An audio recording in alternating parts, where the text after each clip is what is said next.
सबसे पहले एक सवाल खड़ा करना चाहता हूँ. कार्यक्रम सुरू करने के पहले या मेरे बोलने के पहले मी मराठीमध्ये पण बोलू शकत नाही, जास्त मराठी मला येत नाही.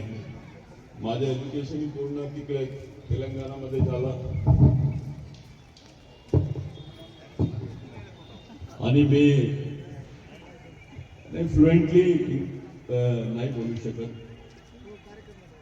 तो मी तुम्हाला एक विचारतो, आन समाजाची बोली काय है? कौन बताएगा? अभी इन्होंने बहुत अच्छी बात की है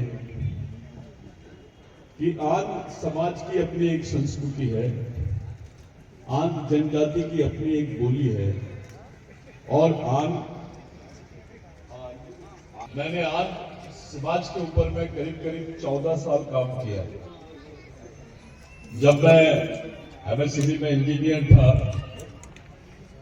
तो मेरा उतना संपर्क नहीं था आन आदिवासी यानी आन जनजाति के लोगों में. लेकिन मैं जब यहाँ काम शुरू किया 2006 से, मैं पूसा, दिग्रस, दारवा, वासिम, नांदेड़, अपना इधर ये जो हदगांव तहसील है यहाँ मैंने आना शुरू किया. तब भोगे साहब भी मंत्री थे, सब लोग बड़े बड़े इसमें थे. मेरा सब लोगों को मैंने एक बात बताया था बहुत पहले कि अंडमान निकोबार का जो ओंगा आदिवासी है और जो आंध आदिवासी है उसका डीएनए एक है. अब कोई ताली नहीं बजाना इस पर. क्या काम करेंगे मैं बोलने के बाद, उस पर क्या काम हुआ? जिस जगह पर मैं खड़ा हूं इस गांव के बारे में, मैं 2009 में ये नाम के बारे में बात किया. यवतमाल कलेक्टर को इसका गैजेट मांगा, उनके पास में भी रिकॉर्ड नहीं थे. मेरा ये सवाल आपके सामने मैंने इसलिए किया कि अभी एक बीमारी सी लग गई है अपने समाज को कि उठे सुटे आरक्षण का मुद्दा जब भी आया तो पूरे कर्मचारी जेब से पैसे निकालते हैं और दे देते हैं. बहुत सारे संगठन निकल गए, एक आध पिटीशन डाल देंगे, पूरे समाज से पैसा घोड़ा करना शुरू कर देंगे. यहां कर्मचारी लोग भी है, विद्यार्थी लोग भी है. मैं तुमसे पूछना चाहता हूं, आरक्षण है कहां? अभी बताओ, कोई साबित करके बता दे अभी आरक्षण है क्या?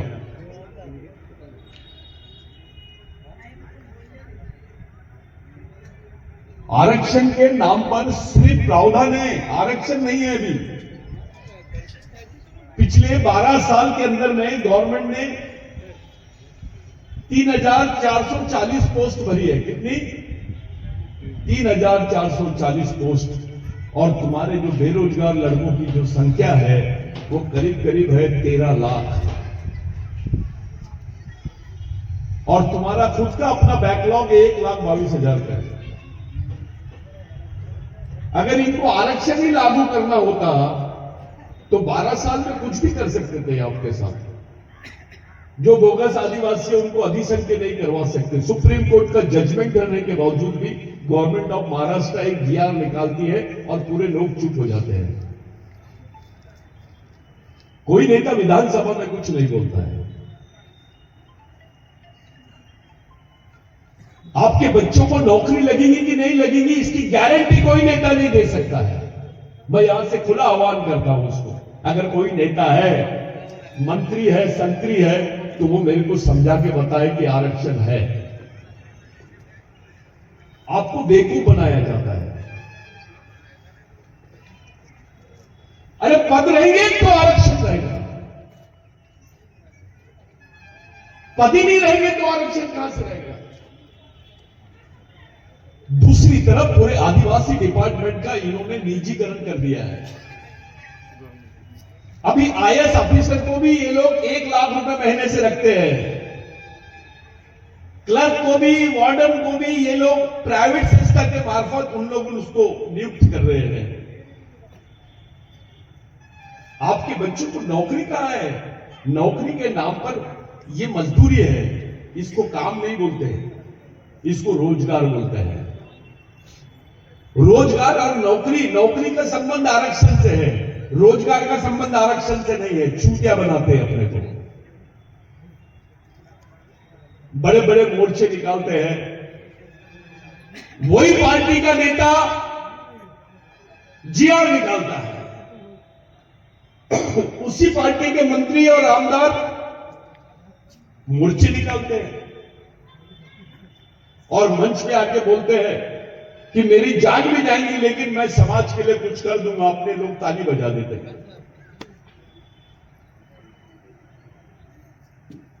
ये बेवकूफ बनाया जा रहा है तुम्हारे समाज को, उसमें मैं भी शामिल हूं। मैं आपसे एक बात पूछना चाहता हूं, अगर आरक्षण खत्म हो गया है तो अगली लड़ाई कौन सी लड़ेंगे, इस पर कौन बात कर सकता है समाज में? आरक्षण खत्म हो गया, अगली लड़ाई क्या रहेगी? आने वाली तुम्हारी जनरेशन को जिंदा रखने के लिए क्या लड़ाई रखोगे, वो बताइए मेरे को। जर तुमचं आरक्षण संपलं, आता आरक्षण नाही, सर्व निजीकरण करून टाकलेलं आहे या लोकांनी, तो तुमच्या मुलाबाळाला जीवन ठेवण्यासाठी तुम्ही कोणची पुढची लढाई लढणार? काय मुद्दा होणार तुमचा? कसा ठरवणार तुम्ही? आता सॅटेलाइट सर्वे केलेला आहे या लोकांनी आदिवासींची जमिनीची। आदिवासियों की जमीन के सैटेलाइट सर्वे हो गए हैं। ये गवर्नमेंट किसी भी समय किसी भी आदिवासी की जमीन को अपने अंडर में ले सकती है। जो गढ़चिरौली में हुआ, 1 रुपए के भाव से आदिवासियों की जमीन दे दी। लाखों आदिवासी बेचारे वहां पर मर गए। कोई नक्सली के नाम से मरा, कोई कुछ आंदोलन के नाम से मरा। जो बेगुनाह नहीं था वो भी जेल में गया। हमारी 2 पीढ़ियां खत्म हो गई। उनके 4000 साल की जमीन को इन्होंने 4 साल में 1 रुपए के भाव से अदानी को दे दिया। किसी गांडू नेता ने पार्लियामेंट में और विधानसभा में इस बात को नहीं रखा। मेरे बात का बुरा मानते हैं लोग। हाँ, हेलो, ये सतीश पेन्ना गांडू बोलता है। मी काम से आलो कार्यक्रमाचा। मेरे को गद्दार से बड़ा शब्द लगता है गांडू। मोबाईल घेऊन आला तू? बरं बरं, मी लावतो पुन्हा थोडं। आपकी बात विधानसभा में भी नहीं रखते, लोकसभा में भी नहीं रखते। झारखंड से लेकर गुजरात के डांग जिले से लेकर गढ़चिरौली, छत्तीसगढ़, झारखंड, उड़ीसा, आसाम, नागालैंड, मणिपुर, ये जो एरिया है ये किसके एरिया है? ये है 5वीं और 6वीं अनुसूची के एरिया, जिसको समांतर आदिवासी भारत बोलते हैं। ये पूरे एरिया में देश की 60% इन्होंने मिलिट्री लगा के रखे हैं। जिस आदिवासी के बदन पे कपड़े नहीं है, जिस आदिवासी को खाने को नहीं है, जिस आदिवासी का घर वहां पर बांस का है, उस आदिवासी के घर के बाजू में AK-47 लेकर इस देश का सैनिक क्या कर रहा है, ये पूछने की हिम्मत किसी में नहीं हुई। आप लोगों ने फेसबुक में देखा होगा, एक लड़की दिखी, छोटी सी लड़की है, उसकी जान से भारी वो गन है, बंदूक है, AK-47 लेकर, चप्पल पहनी और वो सरेंडर करने जा रही है। उसकी उम्र मुश्किल से 17 साल होगी। किसी नेता ने पूछा कि जिस बच्चे के हाथ में किताब होनी चाहिए उसके हाथ में बंदूक कैसे आई?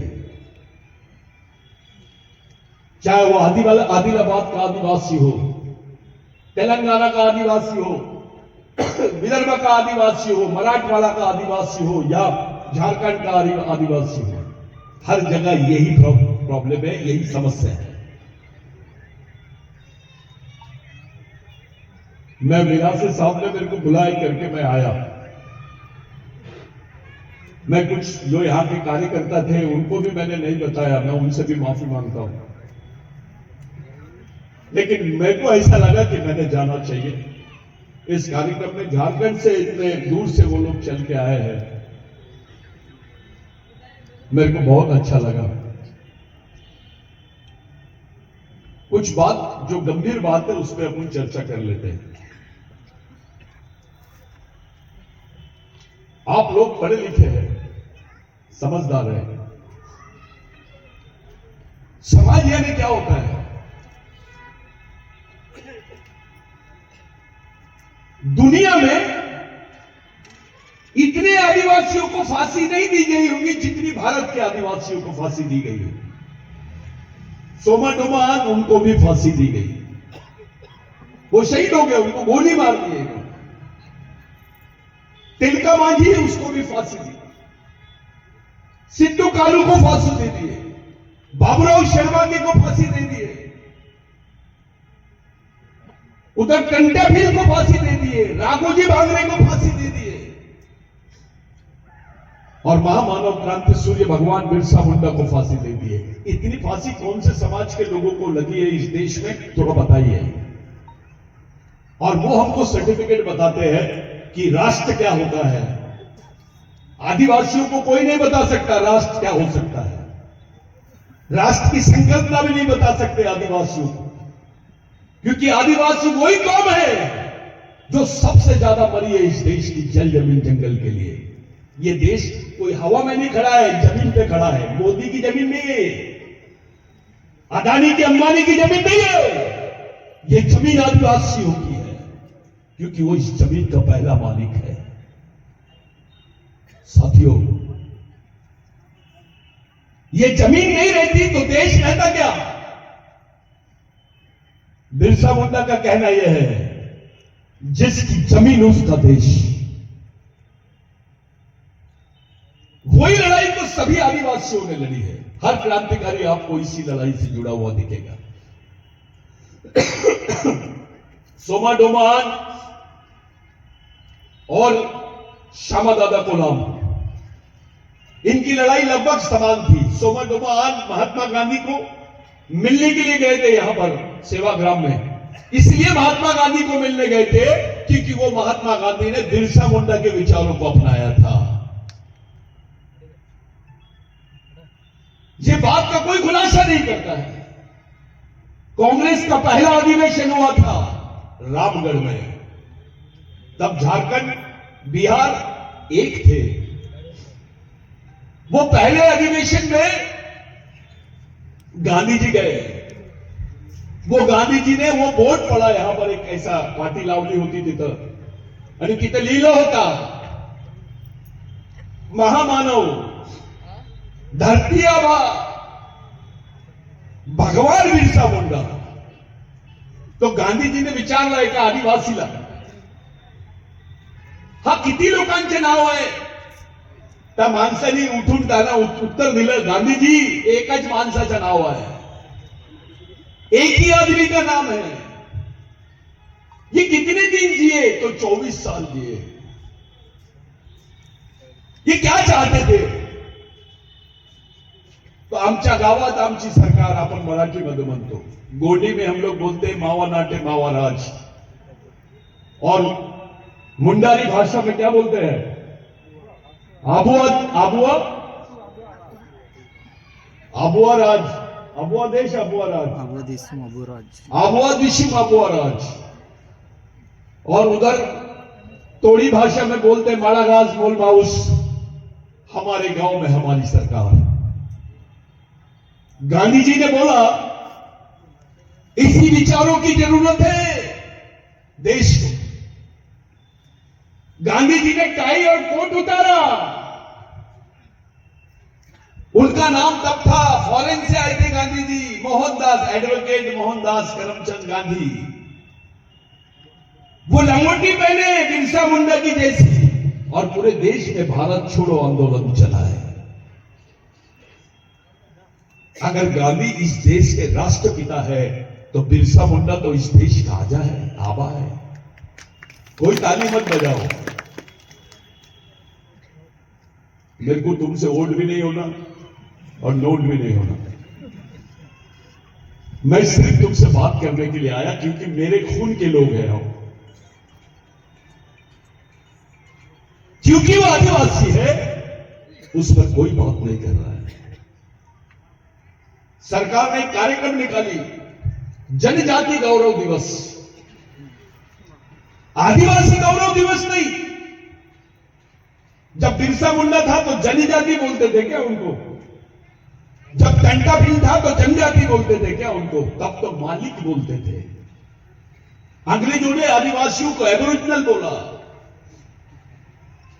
जयपाल मुंडा ने संसद में जो कॉन्स्टिट्यूशनल प्री कॉन्स्टिट्यूशनल डिबेट है, जो संविधान पूर्व बहस में बताया कि इस देश के अनुसूचित जनजाति के लोग कौन हैं, तो डॉक्टर बाबा साहब को बताना पड़ा कि नहीं, आदिवासियों को संबोधित करने के लिए और परिभाषित करने के लिए, उनको कानूनी दायरे में लाने के लिए ये हमने अनुसूचित जनजाति शब्द वापरा है। ये जो अनुसूचित जनजाति है यही भारत के आदिवासी है, यही मालिक है। साथियों, डॉक्टर बाबा साहब आंबेडकर, ये दो महापुरुषों के बारे में लोग बहुत चर्चा करते हैं, डॉक्टर बाबा साहब आंबेडकर और महात्मा गांधी जी। डॉक्टर बाबा साहब आंबेडकर भंडारा से इलेक्शन हार गए थे, विदर्भ के। वही डॉक्टर बाबा साहब आंबेडकर पहली बार पश्चिम बंगाल से जीत के गए। जिन लोगों ने डॉक्टर बाबा साहब आंबेडकर को जिताया, सुभाष चंद्र बोस के भाई के खिलाफ, सुभाष चंद्र बोस के भाई कांग्रेस से लड़ रहे थे और डॉक्टर बाबा Saheb Ambedkar schedule caste federation से लड़ रहे थे। बिरसा मुंडा को मानने वाले लोगों ने ही डॉक्टर बाबा साहब आंबेडकर को पहली बार वहां जिताया। डॉक्टर बाबा साहब आंबेडकर संविधान सभा के अध्यक्ष बने और उनको भारत का संविधान बनाने का मौका मिला। अगर बिरसा मुंडा का आंदोलन नहीं होता इस देश में, तो डॉक्टर बाबा साहब आंबेडकर को भी संविधान बनाने की अपॉर्चुनिटी, जिसको बोलते हैं अपन लोग मौका, वो शायद ही मिल पाता। गोदावरी के आंदोलन में डॉक्टर बाबा साहब आंबेडकर ने बिरसा मुंडा के जमीनी आंदोलन को अपनी प्रेरणा माना था। ये दोनों महापुरुष बिरसा मुंडा से इंप्रेस हुए, लेकिन आदिवासियों की जो नेता है वो कभी पीले झंडे की तरफ, कभी नीले झंडे की तरफ, कभी लाल झंडे की तरफ, कभी भगवे झंडे की तरफ। ऐसी हालत बना दी है समाज की कि समाज का अपना कौन सा झंडा है ये उसको मालूम नहीं है। आने वाली पीढ़ी को क्या देंगे हम? क्या देंगे आप? पाइली के 50 संगठन हो गए, आम्हाला डोनेशन द्या ते सुप्रीम कोर्ट मध्ये आम्ही लढणार आहोत, चालेला आहे, खूप मोठी केस आहे, आपला आरक्षणाला धोका आहे। अब ये वही मुख्यमंत्री और उसी के आमदार ये बात कर रहे हैं। इतना दम है तो चुपचाप घेरो और आमदार को चाय के टेबल पे लेके जाओ, बंद रूम में लेके जाओ और उसको बताओ तुम आदिवासी है करके। सिर्फ उसको इतना ही समझाना है मुख्यमंत्री को कि मैं आदिवासी हूं, 10 मिनट में दिमाग ठीक हो जाता है। लेकिन आप अपना आदिवासी वाला परिचय नहीं देते, आप बताते साहेब नमस्ते। अबे समाज है करके तू आमदार बना है, समाज है करके मिनिस्टर बना है, समाज है करके डॉक्टर बना है, इंजीनियर बना है, टीचर बना है, अधिकारी बना है। समाज नहीं रहता तो क्या रहता है? चलो थोड़ा सा अपने सामने अपने नाम के आगे से एक चीज हटा दो, आदिवासी, फिर अपनी औकात बताओ क्या है। आपके बदन पे कपड़े हैं, आपके बाल बच्चे पेट खा रहे हैं, पढ़ रहे हैं, लिख रहे हैं, घर है, जमीनें हैं, ये किनके बदौलत है? अगर वो कानून नहीं बनता, लैंड एक्विजिशन एक्ट 1898 का, तो आज आपके पास जमीन के 2 एकड़, 3 एकड़, 4 एकड़, 5 एकड़ के टुकड़े नहीं होते। तब तो रिजर्वेशन नहीं था, तब तो संविधान ही नहीं था इस देश में। तब जिंदा रहने का आखिरी साधन था जमीन, और वो जमीन किसने दिया? कौन सा देवानी दिला मला सांगा? त्या देवाचं नाव सांगा। आपण चालले भजन करायला। अबे जमीन नहीं रहती तो तुम्हारी मां बहनों के बदन पे कपड़े नहीं होते, तुम आज जिंदा नहीं होते इस देश में। ये तो जमीन छीनने वाले लोग हैं, जिनकी हम लोग जयंतियां मना रहे हैं, ये जमीन देने वाले लोग हैं। अपना सब कुछ निछावर कर दिए। 24 साल की उम्र में हंसते हंसते फांसी का फंदा ले रहे गले पर, टंटे भील रहे, बिरसा मुंडा रहे, राघोजी भांगरे रहे, बाबूराव शेरमाकर रहे, ये जितने सामादोमान रहे, ये जो क्रांतिकारी है, इन्होंने क्यों किया ये? इसको क्या लेना देना है? तुमसे क्या रिश्ता था उसका? वो भी मोटी रकम ले लेते थे और अपना एम्पायर संभालते थे, लेकिन समाज के लिए जान दिए। इतनी बड़ी चीज है समाज, जात के लिए नहीं, मैं आंध हूं करके नहीं, मैं आदिवासी हूं करके। सभी क्रांतिकारियों ने कोई आंध और गोंड और प्रधान और भील और ये सब बातें नहीं बोले, केवल आदिवासी ये शब्द बोले हैं। हम तो इतने गद्दार हो गए कि अपने बाप को भी भूल गए हैं।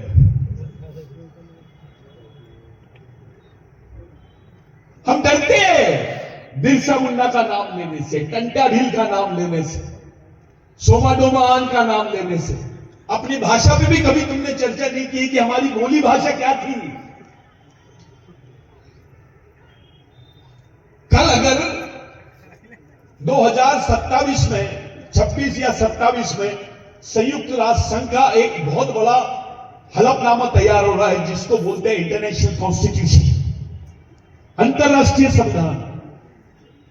अगर अंतरराष्ट्रीय संविधान में आंध्र कम्युनिटी के बारे में बोला गया कि इनकी भाषा नहीं है, इनकी अपनी सांस्कृतिक आइडेंटिटी नहीं है, ये समाज तो पूरा धार्मिक बन गया है, ये आदिवासी नहीं है, इसलिए इनको अनुसूचित जनजाति की लिस्ट से बाहर कर दो, यहां तो तुम है। लेकिन अंतरराष्ट्रीय स्तर पे अभी तो क्या हो रहा है, पूरा देश नहीं विश्व एक जगह आ रहा है। अभी देश में कोई केस नहीं लगी तो इंटरनेशनल कोर्ट में जाते हैं लोग। कल इंटरनेशनल कॉन्स्टिट्यूशन बन रहा है और उसमें तुम्हारे बच्चे का उल्लेख नहीं रहेगा तो वो जिंदा कैसे रहेगा? इस पर बात करो। तुमको निकाल दिए तो क्या कर लोगे तुम? त्यासाठी कोणता मोर्चा काढणार तुम्ही? तुम्हारी जमीन नहीं रहेगी, तुम्हारे पास आरक्षण नहीं रहेगा, तुम्हारे हाथ में काम नहीं रहेगा, ये कम्युनिटी जिंदा कैसे रहेगी ये बताओ।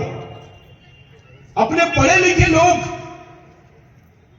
वनवासी कल्याण आश्रम को देते हैं पैसा, अबे वो तुम्हारे बच्चों की जिंदी लाश खोद रहे हैं। मी अक्रोड मध्ये आओ, मी फलाना बदाम मध्ये आओ, मी फलामध्ये आओ, मी फलानाचा अध्यक्ष, या संघटनेचा अध्यक्ष, माझ्याकडे ये मैं इंटरनेशनल अध्यक्ष बनून देतो। अबे यहां नहीं रहेगा तो क्या करेगा? तेरी सोच में ही ताकत नहीं रहेगी तो तेरे पद में ताकत कहां से आएगी? तेरे हाथ में बंदूक देंगे और गोली निकाल लेंगे, उसका वैल्यू क्या रहेगा? उससे अच्छा तो डंडा है। ये बंद हवाई जहाज के बजाय चालू साइकिल ठीक है। अपने समाज के लिए काम कर, अपना खुद खड़ा कर, अपना सामाजिक मिशन खड़ा करो। पूरे देश के आदिवासी कैसे एक होंगे इस पर बात करो। पूरे देश के आदिवासी एक संस्कृति में, एक सामाजिक ढांचे में, एक आधिकारिक ढांचे में, एक मिशनरी ढांचे में कैसे एक जगह आएंगे ये सोचो। कौन सोचेगा ये? कोई राजनेता सोचेगा? मोदी जी सोचेगा? सोनिया गांधी सोचेंगी या कौन सोचेगा? ये बात सामाजिक है, विषय सामाजिक है, समस्या सामाजिक है, तो इसका इलाज भी सामाजिक ही होना चाहिए। इस देश में मुस्लिम भाई अपने बच्चे के हाथ में, तुम्हाला जर ऊन लागत असेल तो इकडे येऊन जा तुम्ही। मुस्लिम भाई अपने बच्चे के हाथ में कुरान शरीफ देता है। आप सब लोग खड़े हैं, यहां बैठने वाले सब लोग हैं, मेरा से साहब बुरा नहीं मानना, मैं खुली बात करने आया हूं, इसलिए बुलाया गया। तो फिर मोके साहब को क्यों भेज दिए? मेरे को उनके सामने रखना था, वो अपने बुजुर्ग हैं। तो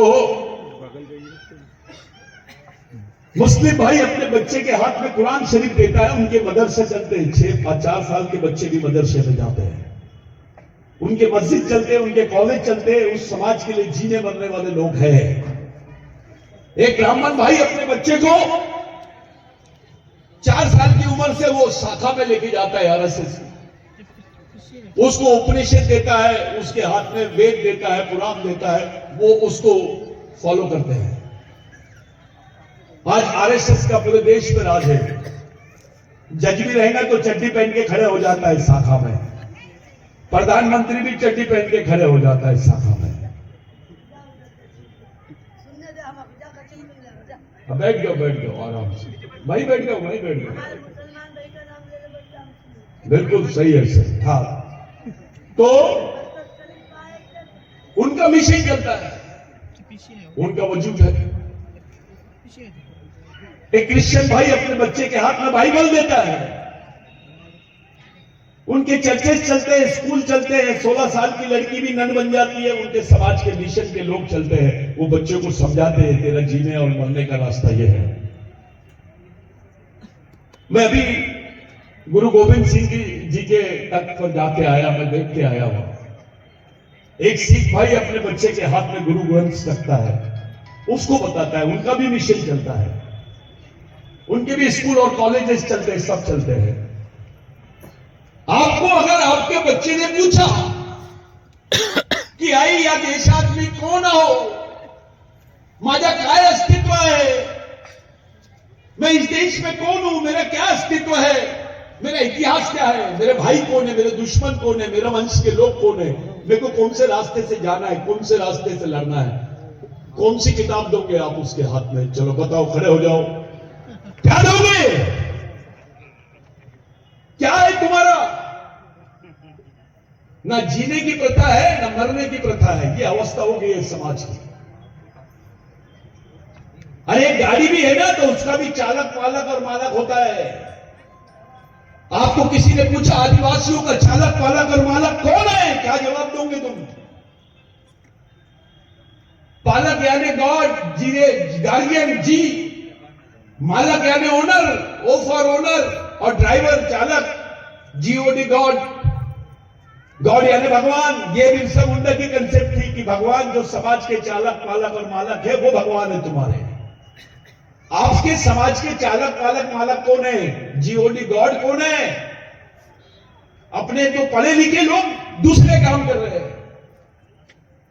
जो तुम्हारे गॉड थे वो डॉग बन गए, डीओजी डॉग हो गया वो। जीओडी गॉड के बजाय डीओजी डॉग बन गया वो। जितना ज्यादा पढ़ा लिखा आदमी है समाज के साथ उतना ज्यादा बेईमानी कर रहा है, उतनी ज्यादा गद्दारी कर रहा है। ये हालात पैदा हो गए। आने वाली जनरेशन को समाज नहीं समझेगा। आप जिंदा कैसे रहोगे, इस पे बात करना पड़ेगा।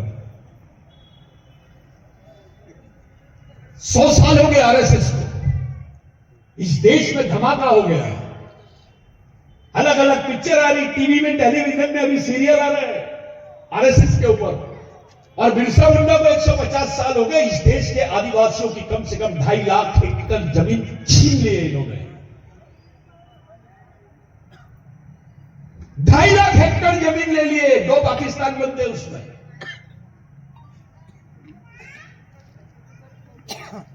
यह बिरसा ब्रिगेड की वजह से साथियों एक जजमेंट आया। आप लोग बहुत बड़ी बड़ी हाकते हैं, कुछ लोग, मेरे को बहुत फोन में सुनने में आता है, दादा आम्ही हे कोर्ट मध्ये टाकत आहोत, ते टाकत आहोत, तो मी सांगतो आता मिशन ने काय केलं। ये बिरसा ब्रिगेड ने क्या किया मैं आपको बताना चाहता हूं। 2010 में 11 में सुप्रीम कोर्ट का जजमेंट आया, नंदाबाई भील के जजमेंट में। वो नंदाबाई भील जो एक भील महिला थी उसको नंगा घुमा रहे थे ये लोग, उसके साथ बहुत अन्याय हुआ।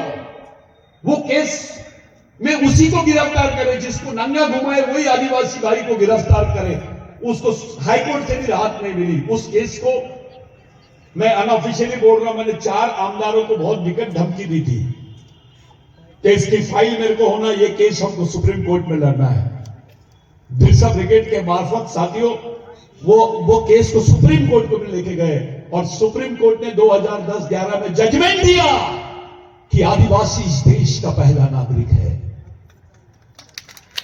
आदिवासी इस देश का मूल मालिक है। यहां की सब प्रत्येक नागरिक और यहां की तमाम सरकार को उसका आदर देना पड़ेगा। यह जजमेंट दिलाया आपको बिरसा ब्रिगेड ने, और वो भी जजमेंट हमको हमारी मां बहनों को नंगा देखने के बाद मिला है। इस देश में आपकी राष्ट्रपति है, और ऐसा ढिढोरा पीटते हैं कि आदिवासी को बताए राष्ट्रपति। भैया वो आदिवासी राष्ट्रपति हो सकती है, आदिवासियों की राष्ट्रपति नहीं हो सकती है। उसी वक्त जब मणिपुर में ये काम हुआ तो वहां की राज्यपाल भी आदिवासी महिला थी और इस देश की राष्ट्रपति भी आदिवासी महिला थी और आदिवासी लड़कियों को नंगा करके सड़क पे घुमाया जा रहा था और भर चौक पर उनको नंगा करके भर चौक पे उनको फायरिंग करके उड़ाया गया। ये वीडियो पूरे देश ने देखा। मंत्रालय ने बोला कि हमको एक हफ्ता बाद पता चला। अबे इस्लामाबाद में कुछ हो जाता है, लाहौर में कुछ हो जाता है, 5 मिनट में दिल्ली में खबर आ जाती है। लेकिन आदिवासियों की मां बहनों को, लड़कियों को ऐसा खड़े आप बाजार में नंगा घुमाया और उसके बाद बंदूक से मार दिए। इनको 1 हफ्ता बाद पता चल रहा है। राष्ट्रपति आदिवासी थी, कितने बार बोली, क्या हुआ? अब मैं आपसे पूछना चाहता हूं, इस देश में राष्ट्रपति से बड़ा कोई पद है क्या? तो अब कौन सा पद होना तुमको? अबे राष्ट्रपति आदिवासी रहने के बाद आपकी समस्याओं का निराकरण नहीं हो रहा, इससे ज्यादा गंभीर बात क्या हो सकती है?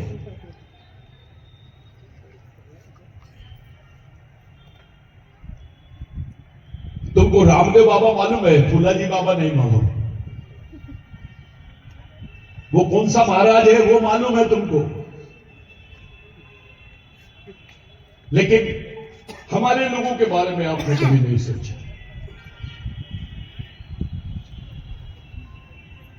आप लोग एक ऐसे दौर से गुजर रहे हैं जब इस देश में कोई आपके साथ में खड़ा होना नहीं चाहता है। हजारों आदिवासी लड़के मर रहे हैं। पूरे आदिवासी क्षेत्र गर्म है। जितना कश्मीर में नहीं मरे लोग, उतने आदिवासी क्षेत्रों में मर रहे हैं। सिविल वॉर जैसा लग रहा है पूरे देश की सिचुएशन। कई बच्चे नक्सलवादी अभी दिख रहे हैं। जब से नक्सली ऑपरेशन चल रहा है, लड़कियां कितनी बड़ी संख्या में है। कौन से समाज के हाथ में लड़की, कौन से समाज की लड़की अपने हाथ में बंदूक पकड़ी है? केवल आपके समाज की आदिवासी लड़कियां के हाथ में बंदूक है। ये परिस्थिति आई कैसे? इस पे कौन काम करेगा? कौन बात करेगा? आपका नेता तो घबराता है, उसको समाज से ज्यादा चिंता पार्टी की है। किसके भरोसे अपने बाल बच्चों को छोड़ रहे हो? कल तुम्हारी बच्ची के साथ ऐसा हो गया तो तुम क्या करोगे ये बताओ। ये लड़कों के साथ ऐसा हो गया तो ये किसके दरवाजे पे जाएंगे ये बताओ। अरे मैं तो आर्डांचल लीडर है, मैं गोंडांचल लीडर है, मैं प्रधानांचल लीडर है। ये हिजड़ेगिरी छोड़ो, ये जातिवाद, व्यक्तिवाद, पार्टीवाद, ये वैचारिक गांडूगिरी है, इसको छोड़ो और केवल समाज और समाजवाद की बात करो। आपके पास कोई ऑप्शन नहीं है। 100 साल हो गए आरएसएस को, देश में कब्जा है उनका, लेकिन वो लोग भी उस समाज के गरीब ब्राह्मण के हिस्से में कुछ दे नहीं पा रहे। आज कई ब्राह्मण बच्चे बेचारे वो बहुत बुरे हालत में है, क्योंकि इनकी विचारधारा, इनकी सोच में ही खोट है। उनका भला नहीं करे, वो तुम्हारा क्या करेंगे? किसके भरोसे आप अपने बाल बच्चों को रखोगे? कौन सी लड़ाई लड़ोगे? किस रास्ते से लेके जाओगे आने वाली पीढ़ी को? ये सोचने का समय आ गया है। बिरसा मुंडा की 150वीं जयंती है। 150 साल बाद में हमको मालूम हो रहा है हमारा बाप कौन है। एक जनरेशन चली गई। मैं थैली लेके घूमता था, लोग मेरे को पागल बोलते थे। अरे साला इंजीनियर है क्या? नहीं पागल है ये। कुछ लोग तो मेरे को नक्सलवादी बोल देते थे। नक्सली साल का दिस्तो साला मैं ईमानदारी से उस चीज को कर रहा, अपने ही लोग नक्सली दिखता है, डेंजर आदमी है। कोई कुछ बताता, कोई कुछ बताता। अपन ये वाला संगठन अपन निर्माण करून टाकू, क्या करेगा उसका? संगठन बना के क्या उखाड़ लेंगे? तुम्हारे कौन से संगठन से तुम्हारा दुश्मन डरता है? चलो हाथ उठा के बताओ, क्या है तुम्हारे पास? ये बच्चे किसके भरोसे रहेंगे? इनमें गांडूगिरी की बीज मत डालो। इनको वैचारिक तरीके से तैयार करने के लिए कारखाना तैयार करो, यानी अपना मिशन तैयार करो, वैचारिक मिशन तैयार करो, सामाजिक मिशन तैयार करो। ये बच्चे तैयार होना चाहिए, ये जनरेशन बोलने लायक होना चाहिए। एक नेता बनाओगे तो 5 साल काम देगा, लेकिन एक कार्यकर्ता बनाओगे तो पूरी जिंदगी भर समाज के लिए काम करेगा, वो याद रखो। परमानेंट बात करो, टेम्पररी बात मत करो।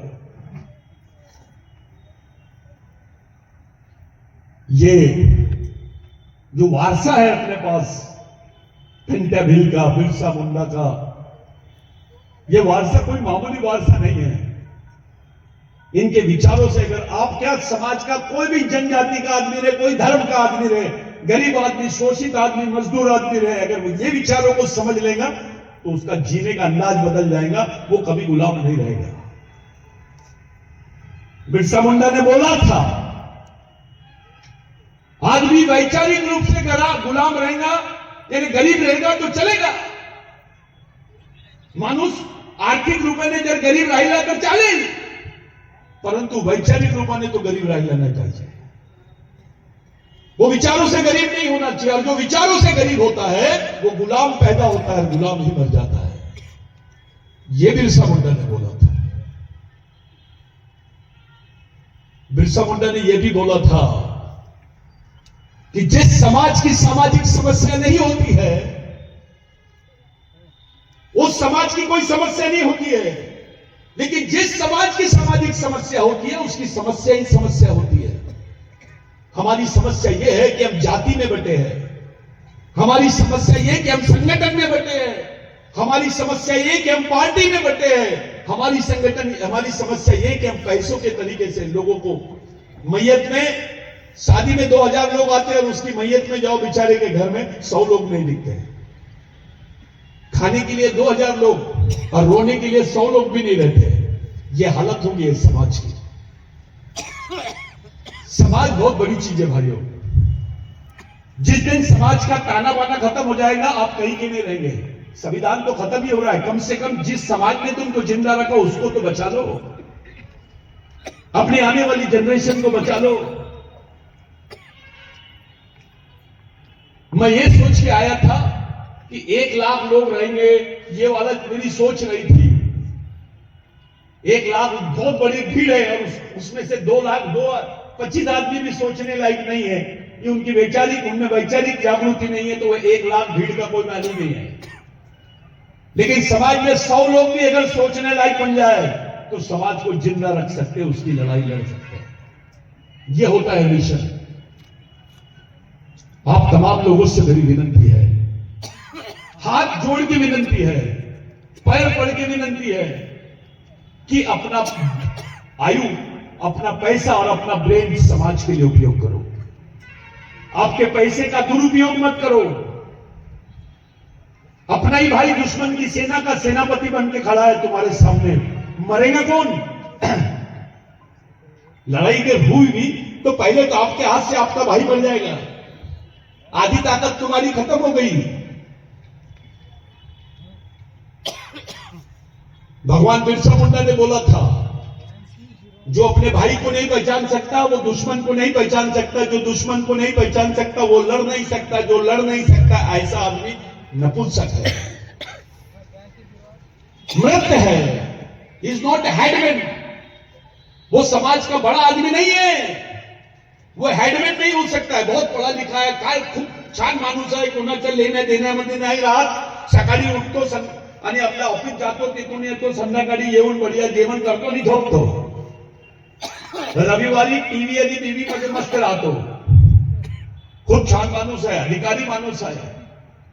असा माणूस समाजाचा हेड माणूस नाही आहे, तो समाजासाठी डेड माणूस आहे। ज्याला मेलेला माणूस म्हणतो आपण, त्याच्यापेक्षा एक मजदूर चांगला माणूस आहे, त्याच्यापेक्षा रिक्षावाला चांगला आहे, कारण त्याच्यामध्ये काहीतरी सामाजिक वेदना आहे, तो जीवंत है। जिसके अंदर में सामाजिक दर्द है वो जिंदा है, और जिसके अंदर में सामाजिक दर्द नहीं है वो मरा हुआ आदमी है। और समाज मरे हुए आदमियों से नहीं चलता है। मरे हुए लोग समाज को बर्बाद कर देते हैं, अगर समाज का निर्माण करता है तो जिंदा आदमी करता है। और वो जितने आदमी की सोच है बिरसावाद, आप लोग सामाजिक रूप से संगठित हो जाओ। अकेले यवतमाल जिले से लेकर तो नांदेड़ तक सिर्फ आंध आदिवासी भी एक हो जाए तो पूरे देश की लड़ाई मिशन के लोग लड़ सकते हैं, इतनी ताकत है। पूरे देश की आदिवासियों की लड़ाई लड़ सकते हैं, वो यहां से मराठवाड़ा से। लेकिन हम लोगों ने छोटी छोटी चीजों में अपना जीवन ढूंढ रहे हैं। आपको लॉलीपॉप दे देते हैं बच्चे जैसा, हम लोग उसी को चूसते रहते। काय करत आहे उद्या प्रोग्राम आहे तिथं, तो स्वागत अध्यक्ष आहे, मला पण बोलवलं आहे, माझ्या हातून ते उद्घाटन आहे। खूप मोठा माणूस झाला का बे?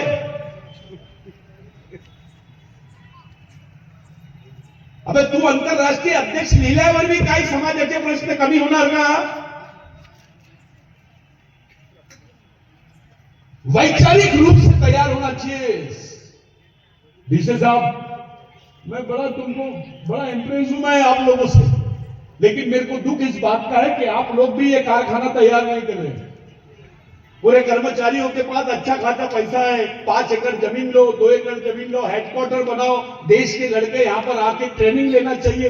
बच्चों को सुबह शाम मैंने वैचारिक तैयारी होनी चाहिए, इधर ITI चलना चाहिए, कुछ नहीं तो कम से कम रोजगार तो है उसके पास। ऐसा कोई काम तो करो। ये मामला कैसा हो गया है, बीमारी सामाजिक है और डॉक्टर राजनीतिक है। आदमी का इलाज करना है, 2 डॉक्टर से तुम उसका ऑपरेशन कराओगे, मरेगा कि बचेगा? हमारा दुख सामाजिक है, हमारे प्रश्न सामाजिक है, हमारा शोषण सामाजिक है, हमारा जीवन सामाजिक है, तो हमारी विचारधारा भी सामाजिक होना चाहिए और हमारी मौत भी सामाजिक होना चाहिए। तो आपके पास सामाजिक मिशन है क्या? अगर किसी ने पूछा, आपके बच्चे ने पूछा, क्या जवाब दोगे? कौन सी किताब दोगे? क्या है आपके पास देने के लिए? बताइए। केवल मुख्यमंत्री को अपन गाली देना, फलाने प्रधानमंत्री को बोलना है, उन्होंने ठेका नहीं है कि मेरे समाज का पैदा आदिवासी करेगा, बच्चा आदिवासी का, दिमाग पांडे जी का दिमाग, उसके दिमाग में विचार पांडे जी के। कैसा लगेगा तुमको? तुम्हारे बच्चे के ऊपर दिमाग, तुम्हारा बच्चा और उसके त्याचे डोक्यात जे विचार आहेत ते पांडेजीचे आहे। लोक विचार करते मुलगा पांडेजीचा आहे की आदिवासीचा आहे। आपके विचारों से आपका बच्चा खड़ा होना चाहिए, आपकी जनरेशन खड़ा होनी चाहिए। मैं 2 बात और बताना चाहता हूं। ये बच्चों को ये मत सिखाओ कि बेटा हे गोंड आए, हे प्रधान आए, हे आंध आए, इनको ये बताओ कि तू एक कैसे है। पूरे देश में मैं 2 स्टेटमेंट देता हूं साथियों, खुलेआम, और वो भी साइंटिफिकली प्रूव करके। वो मैंने सुप्रीम कोर्ट में भी वो, मैं आगे आ जाऊं क्या? हाँ ठीक, मैंने वो एफिडेविट भी दिया सुप्रीम कोर्ट में कि आदिवासी इस देश का मूल मालिक है। माझ्याकडे तुम्ही माझ्या मैं कैसा बोलूं उसको, कि मैं बोल रहा हूं, आप लोग भी बोलो। बिरसा मुंडा को समझना चाहते हैं, टंटा भील को समझना चाहते हैं, सोमा डोमा को समझना चाहते हैं, आप राघोजी भांगरे को समझना चाहते हैं, बाबूराव शर्माके को समझना चाहते हैं, तो पहले ये वाक्य अपने दिमाग में डाल लो। आदिवासी भारत का मूल मालिक है। बोलिए, जम के बोलिए। आदिवासी भारत के, थोड़ा आवाज निकालो ना, डर क्यों रहे? कौन मारेगा तुमको? कोई नहीं मारेगा ना, तो बोल मत। आदिवासी भारत का मूल मालिक है और आदिवासियों का अस्तित्व भारत में भगवान से भी पहले का है। जब आदिवासी भगवान पैदा नहीं हुए थे, तब से आदिवासी इस देश में रहता है। जब भगवान भी पैदा नहीं हुए थे तब से आदिवासी इस देश में रहता है। ये मैं बोल रहा नहीं, साइंटिफिक पूरा साइंस बोलता है। अब कैसा लगा सुनने में? आता कसा वाटून राहिला? लोग बेवकूफ समझते थे आदिवासी कि क्या लगा है जल जमीन जंगल, जल जमीन जंगल। बिरसा मुंडा को क्या पढ़ा लिखा है क्या? कितनी डिग्री घेतली रे बिरसा मुंडा ने? तो लोगों को ऐसे लगता था कि बिरसा मुंडा जो है ये लंगोटी पहन के है, ये गांव खेड़े का आदमी है, ये कुछ ऐसी ही होगा। साथियों, पहला आदमी है देश का बिरसा मुंडा, जिसने अंग्रेजों को अंग्रेजी में लेटर लिख के बोला था, who are you to collect revenue from us since we are the aboriginal people of this land. आप हमसे टैक्स लेने वाले होते कौन है? जबकि हम इस जमीन के मालिक हैं, हमारी मालिकान जमीन से आप हमसे टैक्स कैसे ले सकते हैं? ये पहला लेटर जो दिया था बिरसा मुंडा ने दिया था। 1888 का ये 1882 का ये पहला लेटर है, 86 का। अभी इसको इंटरनेशनल लेवल पे डॉक्यूमेंट ऑफ इंडिजिनियस पीपल का उसको रिकॉग्निशन मिला है। उसके लिए भी बिरसा ब्रिगेड ने काम किया है। नागपुर में इंटरनेशनल कॉन्फ्रेंस था, उसी के माध्यम से हम लोगों ने यूनाइटेड नेशंस में रखा है।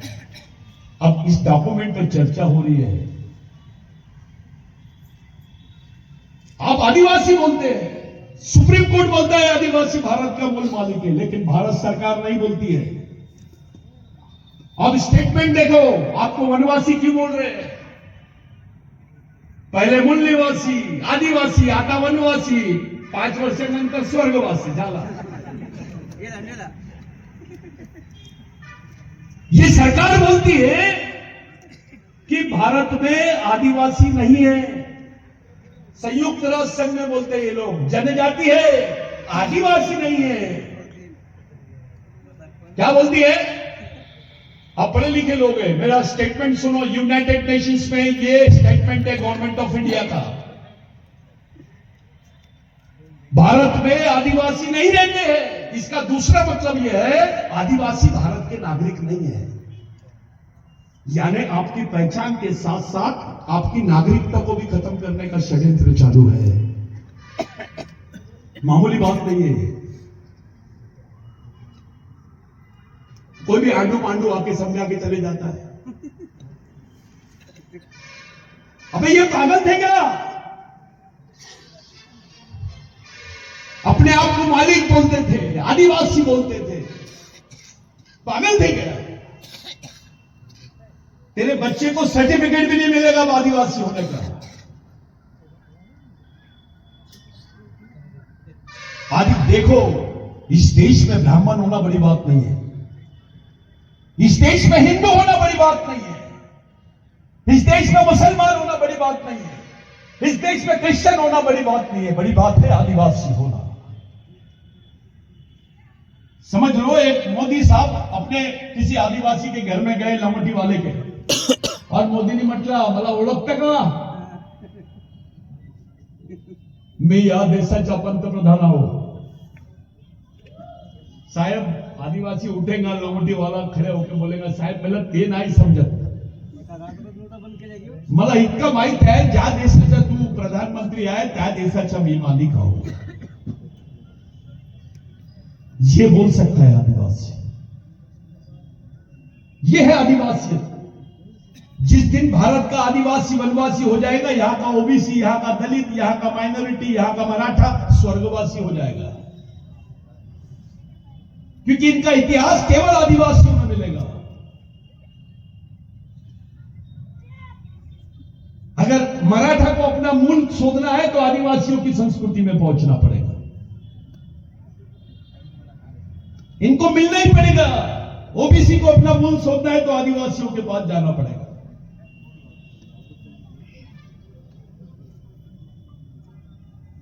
अरे तुमचा आदिवासी शंकर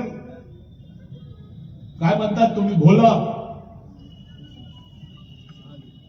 जब वो आदिवासी था और आदिवासियों के बीच में उसको बोलते महादेव, लेकिन जैसे वो मनुवादियों के चक्कर में पड़ गया तो ब्रह्मा विष्णु महेश तीसरे नंबर का भगवान बन गया वो। जब आदिवासी में था तो देवादिदेव महादेव, और उधर उसको महेश बना दिए। तो इतने बड़े वो महादेव को नहीं छोड़े, तुम कौन सी खेत की बोली है? कोण आहे तुम्ही? त्याच्यापेक्षा मोठे आहेत का तुम्ही? बाबा साहब को बिरसा मुंडा समझ रहा था, गांधी को बिरसा मुंडा समझ रहा था, लेकिन आदिवासी को नहीं समझ रहा साहब बिरसा मुंडा की बात। क्या बात है? बाबा साहब मुझसे उनका उल्लेख करते हैं, गांधी जी उनकी प्रेरणा लेता है, आदिवासी क्यों नहीं ले रहा है? वो आसाराम के पीछे क्यों भाग रहा है?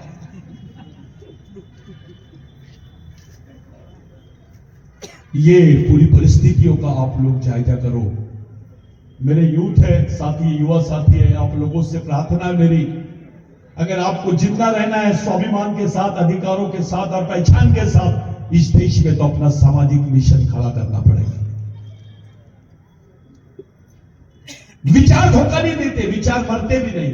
बिरसा मुंडा ने बोला था, वैचारिक मिशन में आदमी बूढ़ा भी नहीं होता और उसकी मृत्यु भी नहीं होती।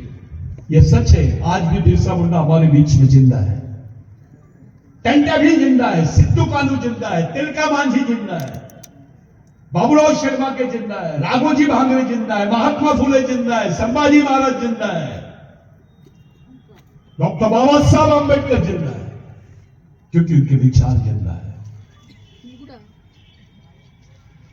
आप लोग अपने तरीके से इस पर सोचना पड़ेगा। अपने एक मिशन आप लोग आज के दिन 150वीं जयंती पर जितने अधिकारी है, कर्मचारी है, युवा है, जिनके मन में समाज के प्रति प्यार है, वो तमाम लोगों ने एक निर्णय लेना चाहिए कि हम सामाजिक मिशन को खड़ा करेंगे। अपने बच्चों को दूसरे के दरवाजे में जाके विचार लेने के लिए नहीं भेजेंगे। हम अपने बच्चे को हमारे कारखाने में खड़ा करेंगे। जब आदिवासी एक हो जाएगा तो ओबीसी कहीं नहीं जाएगा, मराठा कहीं नहीं जाएगा, दलित कहीं नहीं जाएगा, सब यही आएंगे, क्योंकि सबका मूल ये है। इस देश की मूल संस्कृति का नाम आदिवासी है, इस देश की जीवन प्रणाली का नाम आदिवासी है। यही सिंधु भारत है, यही प्राचीन भारत है, और उसके आप लोग मालिक है साथियों। मैं आपके बीच में से अभी जाऊंगा, मेरे को फिर दूसरे राज्य में जाना है, मेरा यही काम धंधे है। हो सकता है मैं जा रहा हूं, मेरे को मार दिए, तो ये मिशन मिटना नहीं चाहिए, रुकना नहीं चाहिए। एक मिला तो 100 पैदा होना चाहिए, ये लाइन होनी चाहिए। उसके लिए आपको कारखाना खड़ा करना है दिमाग का। मैं एक सच बोल के जाता हूं, मराठीमध्ये पण बोलणार, हिंदीमध्ये पण सांगतो। साथियों, तुम लोग बहुत अच्छी है, मेरी मां बहनें यहां पर, तुम लोग बहुत अच्छे दिख रहे हैं। मैं जो क्षेत्रों में घूमता हूं वहां की हालत बताता हूं। वहां के आदिवासियों को काम नहीं है, खाने को नहीं है, काम नहीं है, खाने को नहीं है, तो बेचारे क्या करते हैं? 800 रुपए में अपना खून बेचते हैं।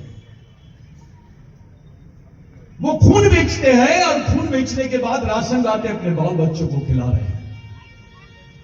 विज्ञान क्या बोलता है, डॉक्टर क्या बोलता है?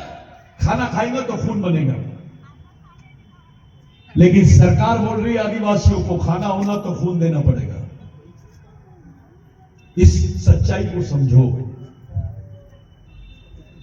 आपका बच्चा इंजीनियरिंग कर रहा है, कल उसको नौकरी नहीं मिलेगी, बाप बच्चे को इंजीनियर बनाने के लिए बैंक से कर्जा लेता है, बैंक का कर्जा भी बैठ गया, बच्चे का घर में बैठ गया, कुछ उसका साधन नहीं है, बेचारे का माइंड पूरा पागल। आधे से ज्यादा बच्चों का माइंड डिस्टर्ब हो गया। आदिवासी आश्रम स्कूलों में डीबीटी के नाम पर ये लोग एक एक महीना उनको खाने के लिए पैसे का वेट करना पड़ता है, किताबें नहीं रहती बच्चों के पास।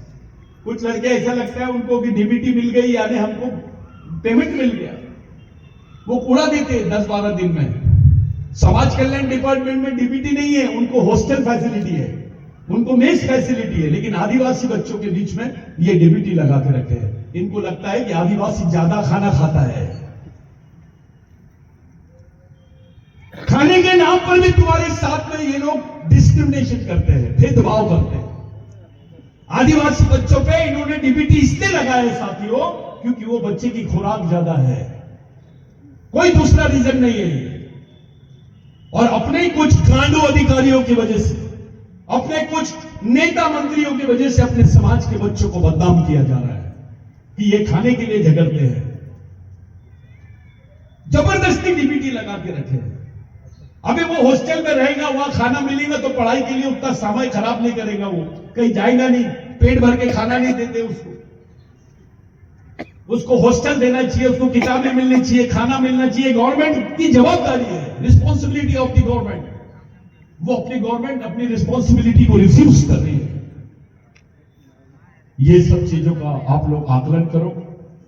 मेरे को लगता है मैं ज्यादा ही बोल दिया। मिराज साहब आप बोले होंगे बहुत हो गया, खत्म करो। मैं भी खत्म करने की मूड में हूं। 2 मिनट हम सब लोग अपनी जगह पे खड़े हो जाएंगे।